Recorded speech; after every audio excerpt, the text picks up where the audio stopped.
Welcome to our channel. ఈరోజు మనతో పాటు ఆస్ట్రో న్యూమరాలజిస్ట్ డాక్టర్ రాజసుధ గారు ఉన్నారు. హలో అండి. నమస్తే. నమస్తే.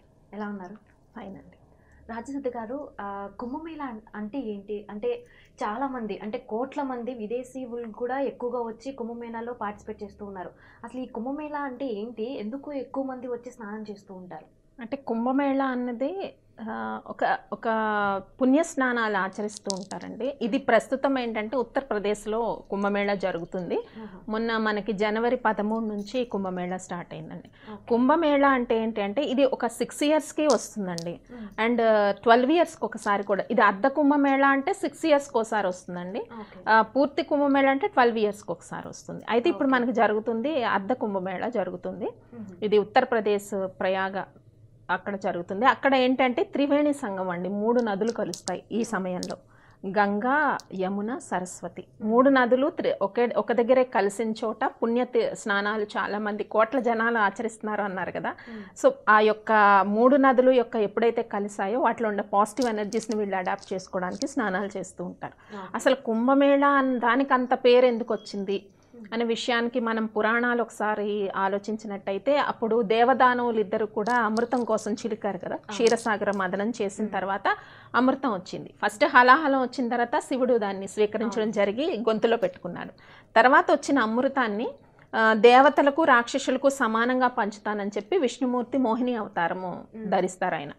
అయితే మొత్తం రాక్షసులకే ఇచ్చేస్తే వాళ్ళు అమృతం తీసుకొని ఇంకా అమృతం తాగితే ఏంటంటే వాళ్ళకి చావు ఉండదు, ఎప్పుడు యవ్వనంతో ఉంటారు, ప్లస్ చావు ఉండదు. రాక్షసులే మొత్తం అమృతం స్వీకరించేస్తే వాళ్ళు విజృంభించేస్తారు కదా రాక్షసులు. అందుకనే దేవతలకు కూడా ఇది సమానంగా పంచాలి అన్న ఉద్దేశంతో విష్ణుమూర్తి ఏంటంటే మోహిని అవతారం ఎత్తి మీరు చెరో రోలో కూర్చోండి, అందరికీ నేను మెల్లగా వడ్డిస్తూ వస్తాను అని చెప్పి ఆ మొత్తం అమృతాన్ని వడ్డించడం జరిగింది. ఇలా విష్ణుమూర్తి ఈ అమృత కలశాన్ని తీసుకొచ్చినప్పుడు 4 చుక్కలు భూమి మీద పడ్డాయి అంటండి. 4 ప్రాంతాల్లో పడ్డాయి. అవి ఏ ప్రదేశాలంటే ప్రయోగల ఒక చుక్క పడింది, ప్రయోగ, హరిద్వార్లో ఒక చుక్క పడింది, తర్వాత నాసిక్, ఉజ్జయిని. ఈ 4 ప్లేసెస్లో త్రివేణి సంగమం ఉంటుందన్నమాట. ఇప్పుడు మనం చెప్పుకున్నది గంగా, యమున, సరస్వతి నదులు కలిసే త్రివేణి సంగమం హరిద్వార్లో అండ్ నాసిక్లో, ఉజ్జయినిలో, ప్రయోగాలు. ఈ 4 ప్లేసెస్లో అంటే ఇప్పుడు అమృతం ఒక చుక్క సేవిస్తేనే ఎంతో పవర్ఫుల్. అలాంటిది 4 చుక్కలు 4 ప్లేసెస్లో ఈ భూమి మీద పడ్డాయి. అవే ఈ కుంభమేళాగా అవతరించాయి అని చెప్పి పురాణోక్తి అనమాట.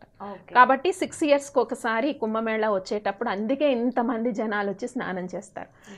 ఈ కుంభమేళా ఉండే నదిలో త్రివేణి సంగమంలో స్నానం చేస్తే జీవితాంతం కూడా ఎలాంటి పాపాలు ఉన్నా పోతాయి. ప్లస్ ప్రత్యేకించి శక్తులు బాడీలోకి అంటే పాజిటివ్ ఎనర్జీస్ అనేవి ఎక్కువ వస్తాయి అనే నమ్మకంతో ఇన్ని కోట్ల మంది జనం అండి. మొన్న సంక్రాంతికి మనకు 14 అంటే కొన్ని పుణ్యదినాలు ఉంటాయి. కుంభమేళా ఎప్పుడు మనకి పండగ సంక్రాంతి నుంచి స్టార్ట్ అయ్యి శివరాత్రి వరకు ఈ మేళా జరుగుతూనే ఉంటుంది. శివరాత్రి 4th March వస్తుంది ఈ సంవత్సరం. అప్పటి వరకు ఈ కుంభమేళా జరుగుతూనే ఉంటుంది. కానీ దీంట్లో మళ్ళీ షాహీ స్నానాలు అంటారు, ప్రత్యేకించి కొన్ని పుణ్యదినాలు చెప్తారు. అది మనకి ఇప్పుడు పుష్య పౌర్ణమి రోజు అంటే 21 January పుష్య పౌర్ణమి, పుష్య ఏకాదశి 31 January ఆ రోజు పుణ్యస్నానం ఆచరిస్తారు. మౌని అమావాస్య అని 4th February ఆ రోజు ప్రత్యేకించి పుణ్యస్నానాలు ఆచరిస్తారు.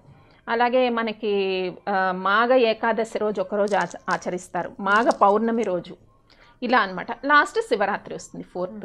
ఇలా ప్రత్యేకించి స్నానాలు కూడా అందులో ఉంటాయి. ఆ ప్రత్యేకించి రోజులో కొన్ని వేల కోట్ల జనాలు వచ్చి అక్కడ స్నానం ఆచరిస్తారు. ఫస్ట్ స్నానం సంక్రాంతి రోజు అయింది 15th. ఆ రోజు దాదాపు 2 కోట్ల మంది స్నానం చేసినట్టుగా అంచనా అండి. అంటే మీరు ఎంత పవర్ఫుల్ ఆ స్నానమో మీరు అర్థం చేసుకోండి.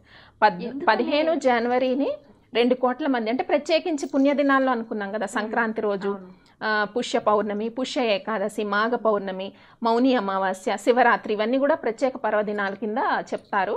అంటే ఆ టైముల్లో చేస్తే ప్రత్యేకించిన పవర్స్ దాంట్లో వస్తాయన్నమాట ఆ పుణ్యదినాల్లో ఆచరిస్తే. ఎందుకని ఇంత కోట్ల మంది వెళ్ళి అక్కడే స్నానాలు చేస్తూ ఉంటారు? అంటే అదే ప్రత్యేకత ఉందండి. ప్రత్యేకత అంటే అదే చెప్పుకున్నా, అమృతం చుక్కలు పడ్డాయి, ప్లస్ త్రివేణి సంగమం 3 నదులు కలుస్తాయి. గంగా, యమున, సరస్వతి అంతర్వాహిని 3 నదులు ఒక దగ్గరే కలిసే దగ్గర పుణ్య స్నానాన్ని ఆచరిస్తే మన పుష్కర స్నానం ఎలాగో అలాగే అండి, మన జీవితంలో ఉండే అనేక పాపాలు కానీ బాధలు కానీ అలా మంచి గతులు కలుగుతాయని ఒక నమ్మకంతో పాజిటివ్ ఎనర్జీ ఎక్కువ ఇంజెక్ట్ అవుతుందన్న ఉద్దేశంతో అనమాట మెయిన్లీ స్నానాలు ఎక్కువగా నిర్వహిస్తూ ఉంటారు. కుంభమేళా అంటే అక్కడ ఉత్తరప్రదేశ్ వాళ్ళ యొక్క దీన్ని బట్టి బృహస్పతి కుంభరాశిలోకి వెళ్ళినప్పుడు కుంభమేళ అని అలా పేరు వచ్చిందనమాట. కుంభరాశి, కుంభం అంటే ఫిబ్రవరి మంత్ని కుంభరాశి అంటారు, అక్వైరస్. అక్కడికి జూపిటర్ ఎంటర్ అయ్యేటప్పుడు కుంభమేళ అనే పేరు అలా వచ్చిందనమాట. ఆ కుంభమేళాలో ప్రత్యేకించి ఏంటంటే 3 నదులు కలవటం ఒకటి. నెక్స్ట్ ఏంటంటే ఆ పురాణం దీన్ని బట్టి ఈ 4 ప్రదేశాల్లో ఏవైతే అమృత చుక్కలు పడ్డాయో అక్కడ 6 ఏళ్లకోసారి కుంభమేళా జరుగుతుంది. అక్కడ ఎవరైతే స్నానం చేస్తారో వాళ్ళకి ముక్తి కలుగుతుంది అని చెప్పి ఇన్ని కోట్లాది మంది ప్రజలు విదేశీ నుంచి కూడా వచ్చి, అంటే ఎంతో పవర్ లేకపోతే కానీ ఈ స్నానాలు చేయరు కదా. ఎందుకంటే మన దేశమే కాదు, మన భారతదేశమే కాదు, విదేశాల నుంచి కూడా వచ్చి స్నానాలు చేస్తూ ఉంటారు. ప్రత్యేకించి అక్కడికి నాగసాధువులు తర్వాత అఘోరాలు కూడా ఎక్కువ వస్తూ ఉంటారండి. అదే సమయంలో వస్తూ ఉంటారు. ఆ కుంభమేళాకే వాళ్ళు మామూలు అప్పుడు వాళ్ళు ఎప్పుడు మనకు కనిపించరు. నాగసాధువులు అఘోరాలంటే ఒళ్ళంతా విభూతి పూసుకొని దిగంబరంగా కనిపిస్తూ ఉంటారు కదా, మనం అక్కడక్కడ టీవీల్లో పేపర్లో చూస్తూ ఉంటాం. వాళ్ళు వస్తారు ప్రత్యేకించి. వాళ్ళ యొక్క బ్లెస్సింగ్స్ గురించి, దాని గురించి మళ్ళీ మనం సపరేట్ టాపిక్ మాట్లాడుకుందాం ఆ నాగసాధువుల గురించి. కానీ ఈ కుంభమేళాకి వాళ్ళు ప్రత్యేక ఆకర్షణ. ఎందుకంటే వాళ్ళని దీవెనలు తీసుకోవాలని, వాళ్ళని ఒకసారి టచ్ చేయాలని, వాళ్ళ పవర్ తీసుకోవాలని చాలామంది ప్రయత్నం చేస్తూ ఉంటారు. అది ఎందుకు, వాళ్ళలో ఎందుకంత పవర్ ఉందో అనేది మనం వేరే వీడియోలో మాట్లాడుకుందాం. కానీ ఈ కుంభమేళాలో ఇంతమంది వస్తూ ఉంటారు. అది కుంభమేళా యొక్క ప్రత్యేకించి అర్థం అండి. కుంభమేళాకి ఇంత క్రేజ్ రావడానికి కూడా అదే రీజన్. ఇంత చక్కగా తెలియజేశారండి మా ప్రేక్షకులకి, ధన్యవాదాలు. సో చూసారు కదండి, కుంభమేళా అంటే ఏంటి, అసలు ఎందుకు జరుగుతుంది, ఎన్నిసార్లు జరుగుతుంది అనేది కూడా మనకి చక్కగా వివరించారు కదా రాజసుధి గారు. సో మరి ఈ వీడియో కనుక మీకు నచ్చినట్లయితే లైక్ చేయండి, షేర్ చేయండి. ఇలాంటి మరిన్ని వీడియోస్ కోసం మా ఛానల్ సబ్స్క్రైబ్ చేయండి. Thanks for watching.